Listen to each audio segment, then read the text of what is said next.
All right, another week, another video. I'm in Oregon right now. Kind of a bunch of stuff went on this last week. So I guess last week I was probably ranting and raving about net neutrality, so that we lost, so to speak. So the vote about net neutrality went in favor of repealing net neutrality laws. So that was frustrating to have happen. Though I kind of expected it to happen. Now, remember last week I was probably talking a lot about how exposed I felt putting myself out there and like being public on the internet and at a protest and stuff. So then to lose is kind of like public defeat. But the positive is that it looks like as a result of the fact that so many people publicly were against net neutrality and then the FCC ruled against it, now like individual states are stepping up and saying, well, fuck the federal government, like we're going to create our own policies. Which I like that. That actually may even be a better result than anything, like removing federal power and having the state step up and do it. Like, that's pretty cool. So maybe losing while creating a ruckus, like that combination, is actually maybe even a better result. Who knows? So I've been in Oregon working on a project for mind freedom. Really enjoying it. It's been really nice kind of committing time and effort to like a mental health activism group. Feeling like my technical skills are somewhat like being valuable and used for some like public good. You know, I've been doing a lot of this kind of freelance work for startup companies and small businesses. And, you know, like it's good to help small businesses. You know, everyone's got to make a buck.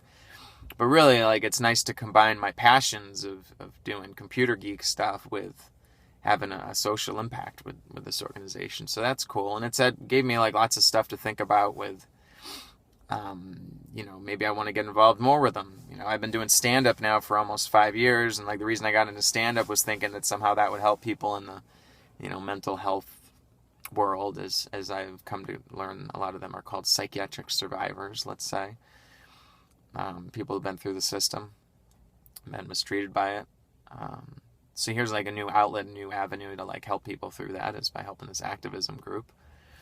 I'm kind of weary also of getting involved with an organization, kind of that feeling of, okay, you know, there's a board and they have to approve of things. And, you know, is the idea of an organization is to amplify a voice and an impact. But I've got this fear that somehow getting involved could actually silence my voice. You know, would I not be as comfortable speaking openly about things because I'd be worried the impact, you know, how a board might react or how, you know, even people in an organization might react. So it's kind of different, like the idea of being affiliated with an organization. I've kind of been scared off from that type of thing. You know, I like to think that being able to be a lone wolf lets me speak my mind and be open and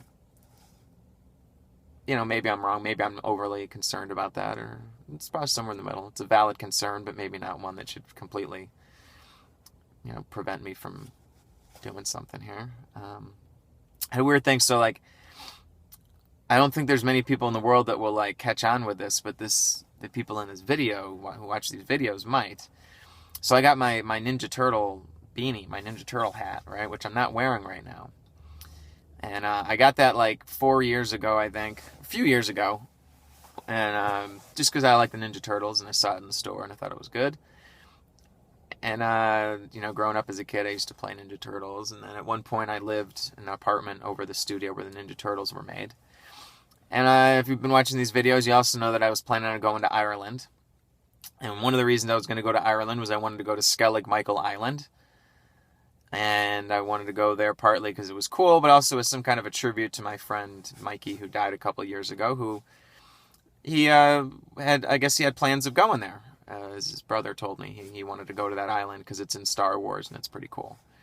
So I wanted to go to this island, and, you know, the hat, while I got it just because I liked the hat, at some point, like I started thinking about the hat as somehow being a token of my friend who was named Mikey, and I had made some jokes at comedy nights a few times that, you know, I'm really sad my friend died, but I came to realize that I really hated him because when we were growing up as kids, because his name was Mike, he always got to be Michelangelo when we played Ninja Turtles, and that wasn't fair because I never got to be Michelangelo. And the hat was a Michelangelo hat. So it was like this stupid little joke, but then I kind of got to thinking like, oh, like maybe I'll bring this hat to Skellig Michael Island, and maybe I'll leave it there as like some kind of a pilgrimage or a tribute or some kind of way to honor him, like this symbolic stuff, right? It's not like sort of ritualistic or something like that. So I had that idea. Well, last night I went and saw the Star Wars movie, the new one, and actually there's a lot of scenes on the island, and episode 7 they just show like a brief scene of the island, whereas here there's a lot of stuff on the island. So it's kind of cool to watch the movie and see all these different aspects of this island I'd like to visit, and I plan on visiting in the spring. So I didn't go this fall. I plan on going in the spring. And the funny thing is, like, I accidentally left my hat there. Not on purpose, but I didn't notice until like an hour after I left the theater and I went downtown to get some food. And immediately when I noticed and then it clicked, I was like, well, I left it at the island. That's where I was planning on taking it. And then I looked up and I saw a sign on a food truck. It was a big Superman costume, and my buddy Mikey was really into Superman, like to the point that like his brother at his in his eulogy mentioned his interest in Superman. So I saw like this Superman costume. Actually, there was a Superman and a Superwoman costume side by side. So maybe there's some symbolism there that I need to get a girlfriend or something. But anyways, mental health stuff wise, like I haven't exercised as much this week. I've been getting pretty good sleep. I've been staying at basically friends' place. They're people I'm working with, but also I consider them just to be friends. I'm staying there, so I don't have as much kind of space and comfort. It's a little like kind of awkward being a guest somewhere for like 10 days. So I'll be here till Tuesday next week. But so there's been some like cramp and discomfort, but also some good stuff. Like I've been enjoying the work. A lot of ambiguity, so I've been like really uncomfortable with how ambiguous this whole project is, and like, yes, I'm getting paid, but like there's a big question of how much work is going to be needed to be done, and the amount of money I'm getting is fixed.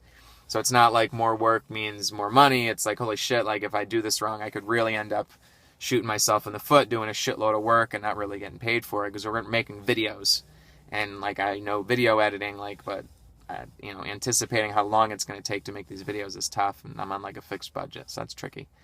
I'm getting to spend time with David Oakes, who is the founder of Mind Freedom, which is inspiring, learning more about leadership and kind of what it's like to start an organization and be a leader and speak out and take on that.